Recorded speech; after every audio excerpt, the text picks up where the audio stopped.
Once upon a time, not so long ago, there was a married couple named Uncle Mook and Aunt Sumjit. They lived a simple life in the countryside, always hand-washing their clothes the old-fashioned way.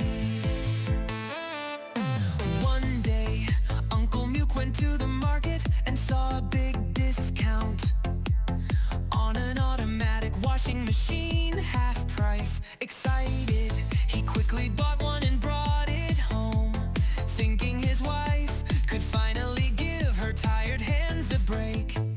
When he arrived, he proudly announced, "Wife, no more hand washing, this here is an automatic washing machine!" And Sumjit's eyes widened in amazement. "Oh my, that's wonderful, thank you, dear."